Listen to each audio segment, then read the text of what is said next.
Well, good morning, East Texas, and happy Monday. Long time no see. It's been a while since I've been sitting here in this seat. I did go on vacation, got married. I guess that's a big thing to say, but I'm so happy to be sitting back here this morning. Let me tell you, I have a lot of news that we're going to jump into this Monday morning, and we're going to start off with some things that happened over the weekend. And really, honestly, one of the biggest pieces of news that have been around and floating around on the internet lately. And then we'll jump into more things that happened over the weekend, as well as something that is happening today at 10 o'clock.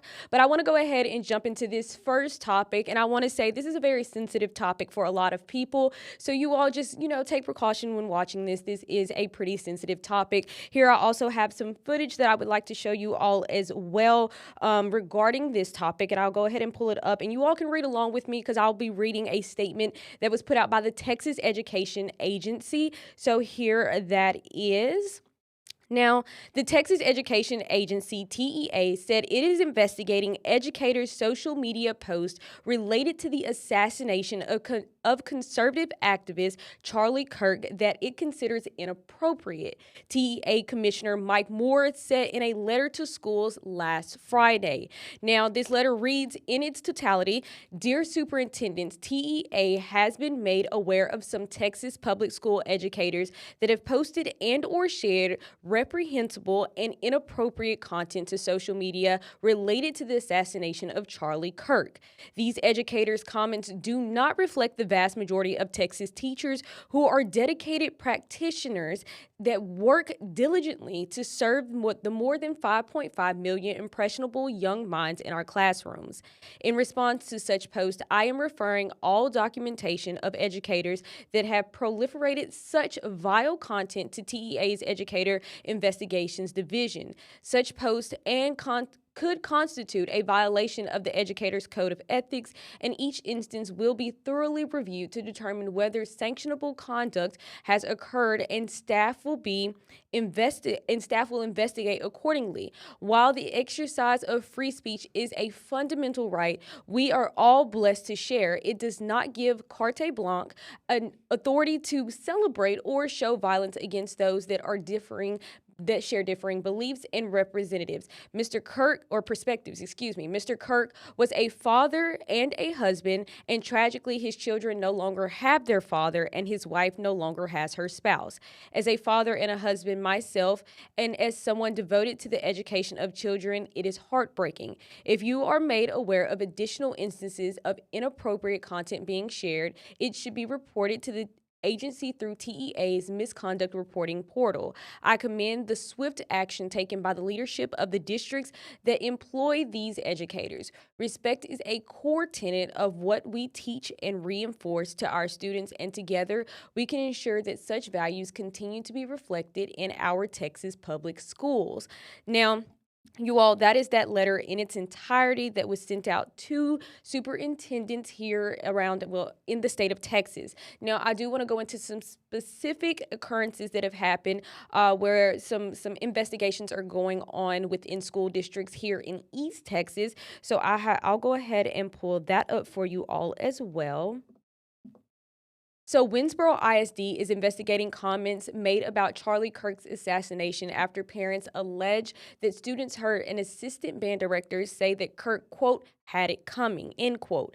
Winsboro ISD released the following statement saying, quote, "Our schools are places where every student should feel safe, respected, and supported. The trust you place in us to educate and care for your children is something we do not take lightly. While we are limited in what we can share during an ongoing personal matter, we are committed to upholding the values of respect, inclusivity, and professionalism in our district. We appreciate your support as we work through this process and remain focused on our mission of providing a safe and positive learning environment for all students." Now, on Friday, Clean ISD posted on social media that they terminated an employee that made remarks about Kirk. The statement on social media said that, quote, "Conduct does not reflect the values, standards, or expectations of our school district and will never be tolerated," end quote.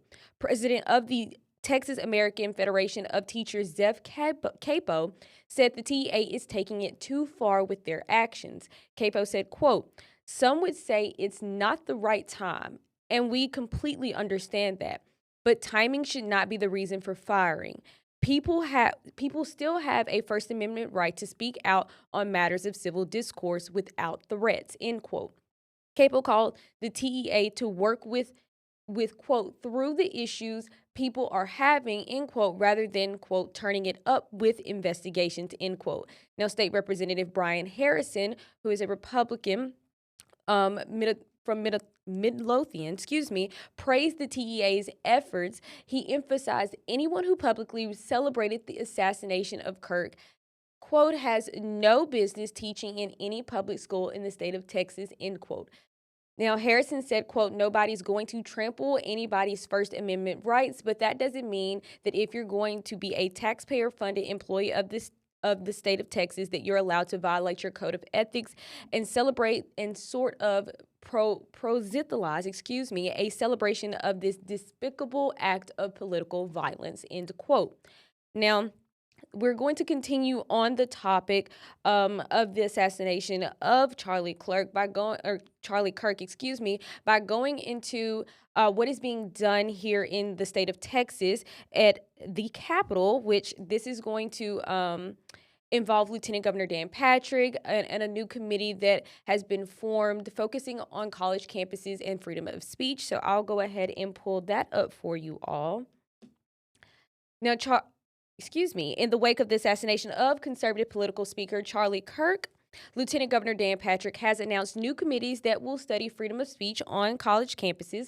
The new Texas House and Senate Select Committees on Civil Discourse and Freedom of Speech in Higher Education were announced by Patrick and Texas House Speaker Dustin Burrows on Friday. Now, according to the announcement, the committees are tasked with studying and issuing reports on, quote, biased discourse and freedom of speech across Texas college campuses, end quote. Patrick said those who have celebrated Kirk's death at a college speaking event cannot be tolerated on college campuses. Patrick said, quote, the First Amendment guarantees the freedom of religion, of speech, of press, of assembly, and of petition, end quote. Quote, it is the First Amendment because it is the foundation of all our rights. In that list, the free exercise of religion is paramount. Take away a person's right to free exercise of religion, and every other right falls quickly. Charlie Kirk was my friend. He was assassinated for simply expressing his First Amendment rights. The attack on Charlie was an attack on the First Amendment. Those who cheered his murder are also cheering for the death of America.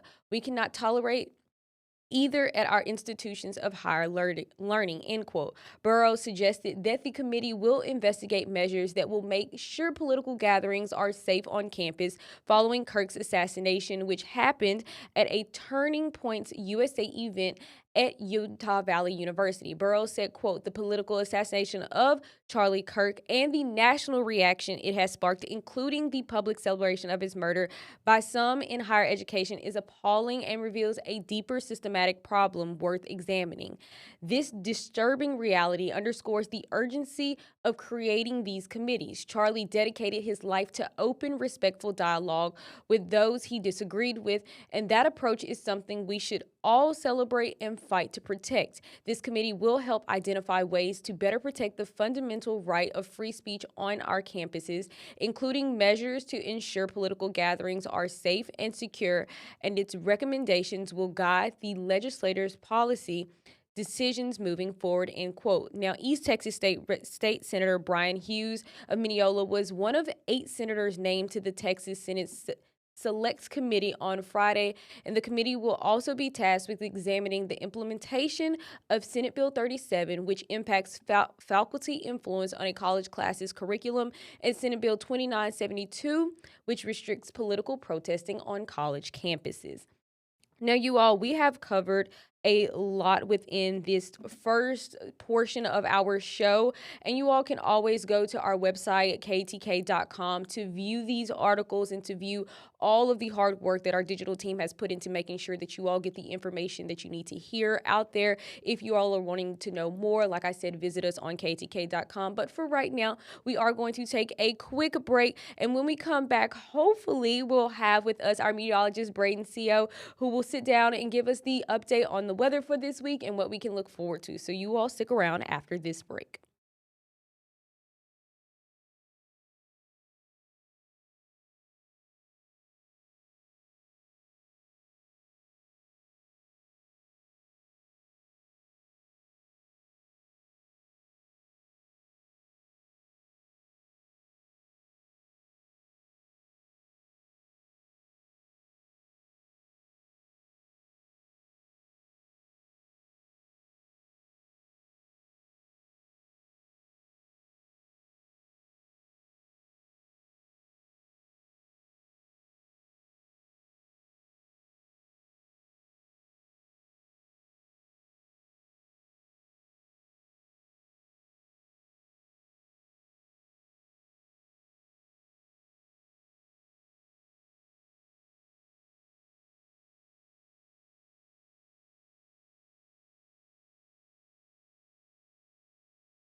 Well, good morning, everybody, and welcome back here to East Texas Today on KTK Plus. As you all can see, I am joined by our meteorologist, Braden Co.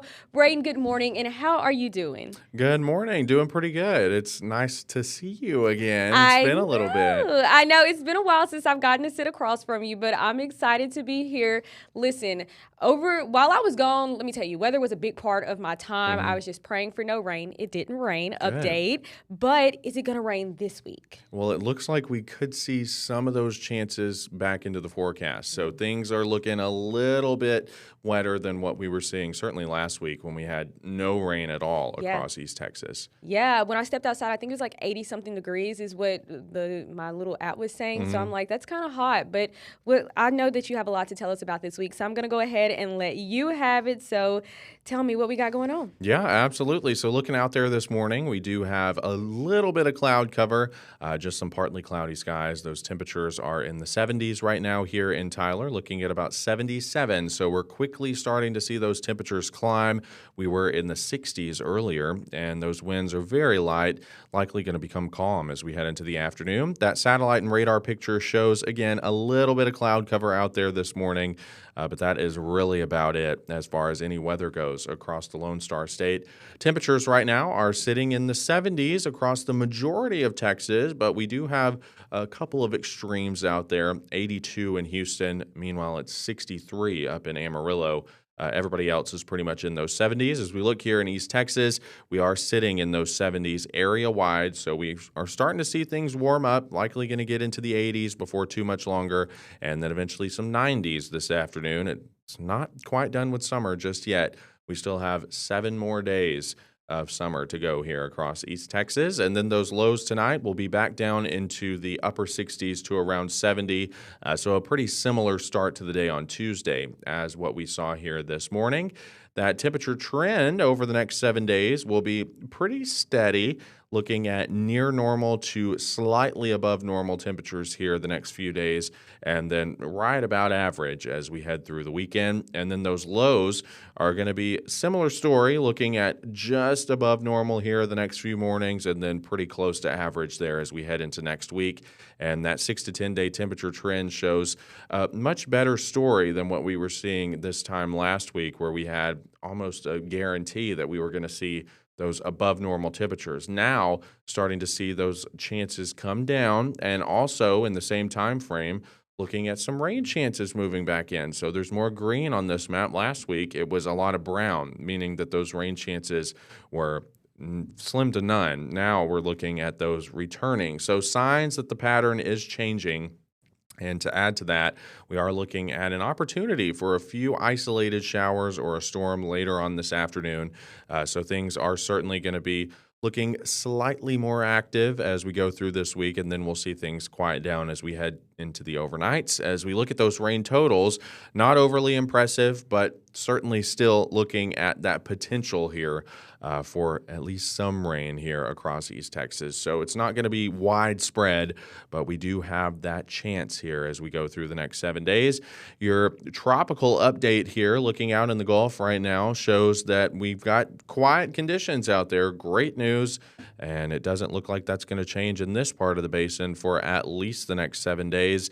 And out in the tropical Atlantic, we are tracking an area here with a high chance of developing, likely going to become Tropical Storm Gabrielle, and it's going to be moving generally out to sea. So north of the Leeward Islands there, great news. And hopefully it just moves out to sea harmlessly and we don't have any land impacts from that. Back home today, 92, partly cloudy with about a 20% chance of some scattered showers or storms out there. Tonight, we'll be looking at mostly clear skies, lows around 70. And as we look here at your 7-day forecast, again, it looks like a rinse and repeat type of pattern each day here the next few days with some isolated storms, highs in the 90s, lows around 70. Slightly better rain chances Thursday and Friday, becoming more isolated into the weekend. And as we look here at what we're seeing for you across deep East Texas, same thing, looking at those temperatures in the 90s and some of those rain chances here as we go through the next 7 days. Woo, all I'm seeing is rain and a little bit of sun. Like you said, a little rinse and repeat. Now, okay, you mentioned that summer, we only have 7 more days left of summer. So when is there a meteorological end to summer? Is that it? Is 7 days, or is that like what we all think? Well, meteorological fall actually started September 1st. So it's Oh, technically meteorological fall. But if we're talking about astronomical fall, the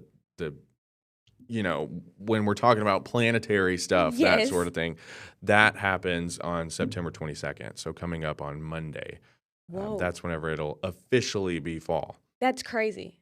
That actually is crazy to me that we're already in like near fall. Hmm. Summer flew by. It did. But yeah, that's some fun facts for you all. I knew there was gonna be a difference there because there's a difference in spring and summer for Hmm. you all versus us.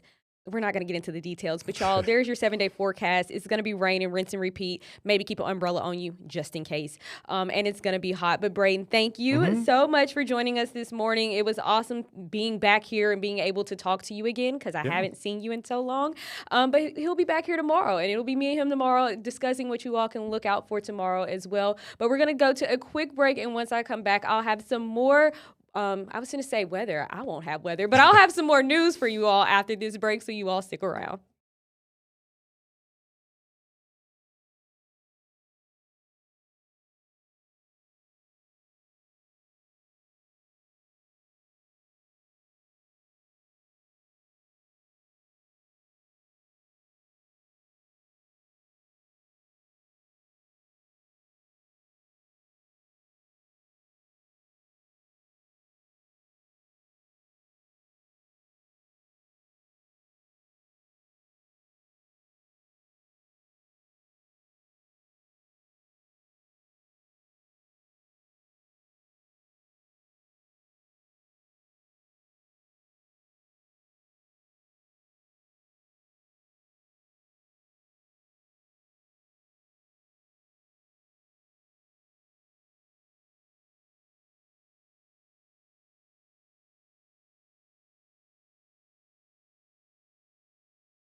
Well, hello, and welcome back here to East Texas today. You all, if you were here with me right before the break, then you know I was able to sit down with our meteorologist, Brayton CO, who basically told us it's a rinse and repeat forecast. We're looking at some high temperatures, 80s in the mix, and then we're also looking at about a 20 to 30% chance of rain almost every single day. And then we only have 7 more days left of summer, so you all soak up this last week because next Monday will be the start of fall. I don't know if you're anything like me. I'm excited for the start of fall. That's when the temperatures are the best.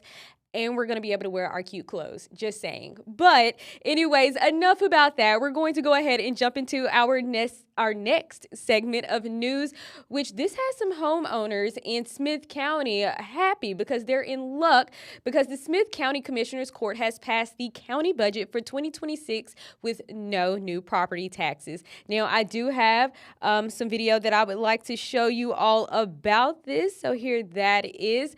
Now, the court approved the new budget in a 4-1, bringing a challenging budget process to an end. Smith County Judge Neil Franklin said that all county services will still be funded even though the new budget doesn't meet every county department's funding request. Franklin said, quote, "It's going to provide the funding for the next year and will continue providing all the great services that our folks do. We've got great elected officials, great department heads, and great employees, and they're going to continue providing all those wonder services that everybody's expecting," end quote. Now, the new budget also provides a 3% cost of living raise for the county's employees, $6 million for the county employee health insurance plan, and pay for inmate health care at the Smith County Jail. Now, the next fiscal year's budget will take effect on October 1st.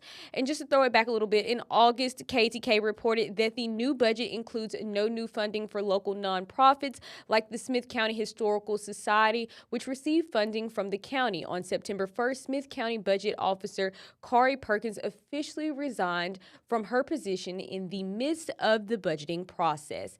Now, we're going to keep moving, and this has to do with the city of Tyler. So we're still staying in Smith County here, but this is going to be a traffic alert for you all who may be around this area in the coming days. Starting tomorrow, city officials said that workers are starting construction on College Avenue in downtown Tyler on Tuesday, September 16th. Now, College Avenue will be closed from Ferguson Street and Irwin Street along Tyler's downtown square.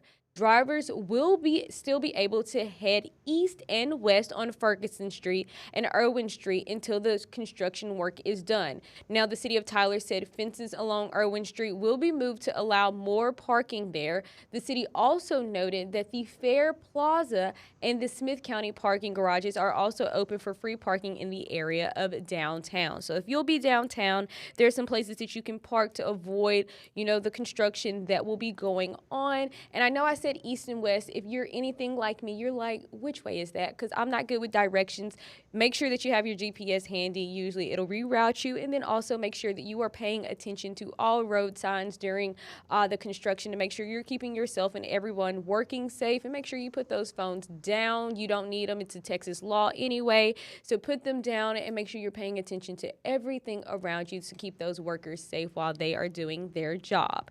Now, I also want to move into another story that I covered a while back. I wasn't the one who went out and got the story, but I was the one to tell you all about it. And this has to do with the Miracle League of Tyler.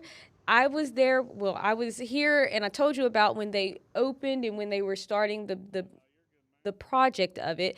Now we are at our first game, y'all. It's sports season. It's football season rather, but it's also a lot of sports going on around East Texas around this time of year. And this is one of them. The Miracle League of Tyler hosted their first games of the season at their new baseball facility or field, at Faulkner Park on Saturday. And as you can see, if you're looking at that video, look at all of those kids doing a great job. Now, 6 teams of children with mental or physical disabilities took the diamond on Saturday to enjoy the first 3 games of the season. The players had a little help around the field thanks to more than 100 Grace Cougar Athletics volunteers who served as player buddies. Miracle League of Tyler board member Shannon Glenley said, quote, "It's pretty amazing to watch these kids, pure joy on their faces as they hit the ball and run the bases. We have an amazing coach out there, Jason Reed, who will make sure every kid has the ball and has that chance and that feeling of excitement to hit the ball and be the star. Miracle League players also got face paintings and the opportunity to meet the league's mascot, Homer. Miracle League Field was built in honor of baseball fan Jack Bryans, who passed away at 9 years old. The field was specifically designed for the league with a safer rubber playing surface, which can also accommodate wheelchairs. To learn more about their future games this season, you can visit the Miracle League of Tyler online.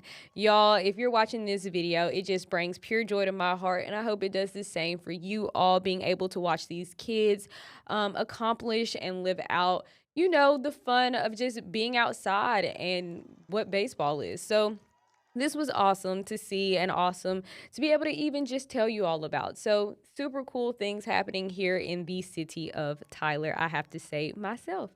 Now, you all, that wraps up what I have for right now, but we're going to take a quick break and then we'll jump into some other topics. And this, we're moving into the arts because the Tyler Film Festival and Arts Festival kicked off, or was held this weekend. I don't know where kicked off came from. It was held over the weekend. And I want to tell you a little bit about that. And also, we're going to go to Bullard for the military parade that was held.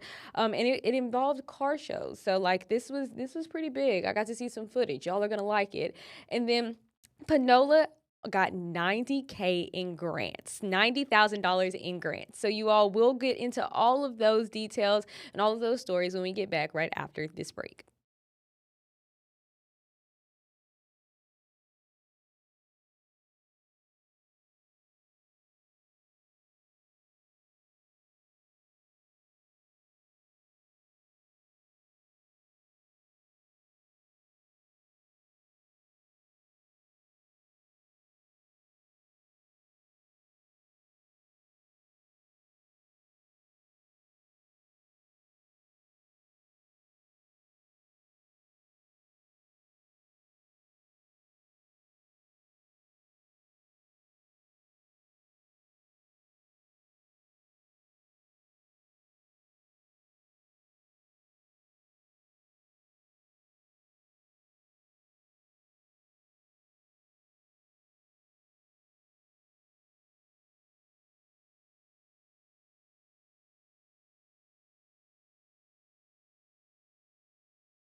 Well, hello and welcome back here to East Texas today. This morning, it is currently 9:32 in the morning. Y'all, we are moving through some news this morning. I have to say, and I want to knock on wood when I say this because we have to when we're in news. Not a lot is going on right now, okay? So I'm gonna knock on wood, but I'm gonna take this one a little bit slower so that hopefully you all can see me for the entire hour. But I don't know, this may end a little early. Looking if I'm looking at it now, we may be out of here a little bit early, so we'll see. But y'all, we're diving into the arts, which was a main focus here in Tyler over the weekend because they had the film festival, they had the literal art festival. So, the 13th annual Tyler Film Festival recognized several talented filmmakers and actors from across the state and around the globe this Saturday, or that, well, last Saturday, excuse me. This Saturday, I'm jumping the gun. Um, Audience and filmmakers gathered at Liberty Theater in Tyler on Saturday for this year's award ceremony. Awards were given out after 2 nights of screenings for student independent films from East Texas, the wider United States, and from as far away as Siberia and Iran. Now, Tyler Film Festival director Craig O'Daniel said, quote, these are creative people that we have coming together. So they always have ideals that they're throwing around. And it's kind of cool to hear all the conversations going on, all the different projects that people are working on. The following awards were given out at, well, excuse me, I don't even have those awards. Look at me reading something that I didn't even write. But there were awards giving out at the Tyler Film Festival on Saturday. Now, these awards were lengthy, okay? There was a lot of them. So if you all would like to hear about these awards, then you all could, or like to read about these awards, you can head on over to KTK.com, where there is a list of those individuals that were given awards from the 2025 Tyler Film Festival. And just congratulations to everybody who took home an award, and congratulations to everybody who was a part of this. The arts are not easy, okay? Being creative isn't easy, and it doesn't come to everybody. So if you're creative, that is awesome. I love to see it. I like to think that news is also a creative medium. So it's pretty awesome to see something like this happen in the city of Tyler. And it was the, let me scroll back, 13th annual one. So this is pretty awesome. Hopefully I'll be around for the 14th annual to talk about it then. But filmmakers interested in next year's awards will have from October 1st to May 1st to submit their film to the Tyler Film Festival online. So if you all are a filmmaker here in Tyler, East Texas, around the globe, and you want to enter into this film festival, make sure that you do so by October 1st or in between October 1st and May 1st to make sure you get your shot at taking home an award next year. And maybe I'll be able to talk about you next year. Now, staying within the arts, there's also another festival that happened, which was the Art Festival that happened in Tyler, and this was the 4th annual Art Festival. And it's called the Tyler Art Festival. It was held in downtown Tyler on Saturday as a way to help support local artists. Now, more than 40 vendors set up booths in the parking lot of the Caldwell Arts Center on Saturday for the opportunity to share their crafts with the community. The festival included displays from painters, potters, jewelers, local food trucks, and more. And Tyler Main Street Director Amber Verona said, quote, it supports the local art scene that is happening here. A lot of people feel like they may have to go to other cities to really experience the fine arts, to experience the fine talent that we have. I love coming out here because walking around here, you see all the different ages that are appearing and being an artist. Now, spaces for the vendors at the festival cost $60 each, and each spot at the festival was sold out this year. Festival promoters expect that the festival will sell out of spaces even faster next year. And if you want to learn more, you can visit downtown Tyler online. That's so good to hear that they sold out super fast and that they think it'll be even faster next year. So if you all are wanting to be a part of this, keep in mind they're selling fast. It's $60 each for a spot for vendors at this festival. So make sure you have your $60 for next year and you are ready. You have those dates marked off. And of course, whenever we get them, we'll be able to tell you all and you all can start planning. Of course, you can go to ktk.com for more information on this and more information on next year's festival whenever we get that information. But you all, this was super awesome. I love that it sold out. Love something like this being in our community. And something I want to say, potters, you all are talented, okay? I had to create some pottery in high school. That was difficult. So I have to give you all a round of applause because that is something that is super hard to do. And even painters, I can't draw or paint, so great to y'all. Love to see it. Now, we're going to move into a little bit of different news here. And this is about a military parade that happened in Bullard over the weekend. And there was an event around this as well. A lot was happening, and I have some footage from it that I would like to show you all as well. Here that is. Now, East Texas honored local veterans and Medal of Honor recipients on Saturday with a military vehicle show and parade. The Texas Veterans Military Show started at 8:30 a.m. on Saturday when over 40 military vehicles, including helicopters, arrived at the Stewart Funeral Home. Then the vehicles were loaded up with veterans for a parade into Bullard, where a ceremony was held before lunch. The day's events included a World War II airplane flyover, a mock shooting range, a military swap meet, drawings for prizes, a car and motorcycle show, and plenty of opportunities to learn about military history. Event coordinator Mike Balfay said, quote, it's entertaining, but it's entertainment that is educational. I hope it does something wonderful for the young people. One thing I want people to understand that flag one thing I want people to understand that flag stands for every soldier that ever fought in this country. You need to salute that flag. You need to honor that flag. You need to respect that flag. Every child, when he grows up, he needs to understand that also. Now, you all are seeing some footage from this event, and as you can see, there's a lot of vendors out there. There is some demonstrations that are going on. Like they said, they had the flyover, the parade, and it's good to see our military honored during this event. So there you go. This is even cool to see. He's sitting on a military vehicle, and here's that helicopter that we mentioned. So a lot of awesome things happened over the weekend, just near Tyler, here in Tyler, and this was just one of them. Now, we're going to switch gears here now, just a little bit. But this is a celebratory thing as well because the Panola College Foundation recently was awarded over $92,000. Now, sadly, you all, I don't have footage to show you all about this, but I do have it to read to you all. But unfortunately, you're just going to have to look at me while I read it. But the Panola College Foundation recently was awarded $92,281 in grants to fund 36 faculty and staff programs this year.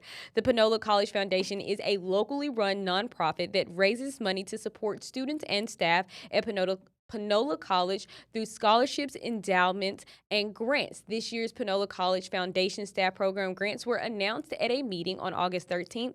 Panola College Foundation Chair Elise Copeland said on August 13th, quote, each project we're recognizing today reflects a commitment to student success, whether it's a creative classroom innovation, a breakthrough student support strategy, or a bold new way to inspire learning. These grants honor the efforts to make a real difference in students' lives.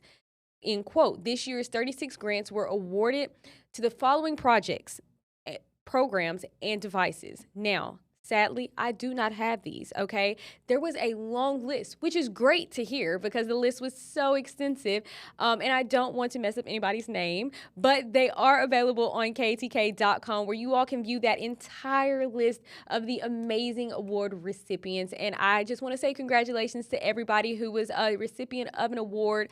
This is a really big deal. Not over $90,000 is not anything small at all. So congratulations to Panola College for getting this grant or getting these grants to them and to be able to put them into use. But you all, we're going to take a quick break. It is 9:41. It's not looking like y'all are going to see me till 10, but we'll see what has popped up and we'll get into maybe some, news that's happening right now in East Texas. But for now, we're going to take a quick break and I'll be right back after that break.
Well, hello and welcome back here to East Texas today. You all, it is currently 9:45 in the morning. It is a good Monday morning, and it's so good that we flew through all of our news this morning. Okay, so we have about 15, a little bit under 15 minutes left in our show this morning.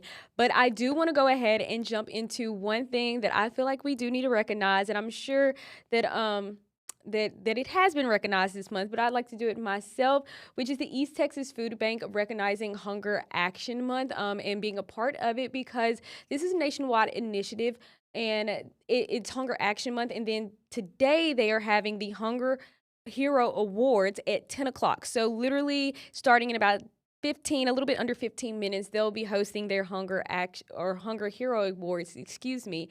And of course, we will be there to cover this and we'll have more information on it later today in our primetime news and in our late news shows. And of course, online as well. Our team is doing a lot of good work to make sure that we get all that information out. But if you all are wanting to know the recipients of this and maybe follow along, if you can't be there, you want to follow along at home, then you can visit the easttexasfoodbank.org and you can look up their Hunger Hero Award recipients for 2025, which I told you all is happening today at 10 o'clock a.m. They will be receiving their awards. So, congratulations to anybody who is going to be awarded. If you all don't know yet, I guess congratulations, but you all should know. But also, I do want to take a moment. I've been gone for a minute, y'all. I kind of disappeared for 2 weeks. I went on vacation. I went on my honeymoon. I got married. There was a lot of things that happened over the weekend, but it's so good to be back. I'm happy to be sitting back here in this chair talking to you all this morning. But you all can look forward to a lot of great news in this coming week. I know that there's going to be a lot happening, and I'll make sure to include all of it as much as possible on here on KTK Plus. You all make sure that you're tuning in every morning at 9 a.m., staying up to date with our digital news by going to KTK.com and also staying up to date here on KTK Plus, of course. And then we have our primetime news that you all can watch over on channels 51 and 56. We have KTK with our anchor Tyler Henderson, or excuse me, we have Fox with our anchor Tyler Henderson, and then we have KTK with our anchors Casey and Isaac, and then they'll be giving you all the latest news for today and of course this week. And then if you're more of a lifestyle individual, then we have David Gibson for East Texas Live, starting at 11 and 3. I went blank for a minute. I guess I've been gone for so long, I'm just going to forget things. But starting at 11 and 3, we'll have East Texas Live giving you the lifestyle news from around Texas and around East Texas. And then, of course, like I say, if you're a night owl, then we have that too, because we have our news at 9 and 10, 9 on Fox and 10 on KTK, which is channel 56 and then 51. So hopefully, you all are tuning in to news, staying up to date with what all is happening around East Texas and here in Texas itself. And of course, we'll dive into some national news as well with these newscasts. But thank you all so much. Oh, wait, how could I forget?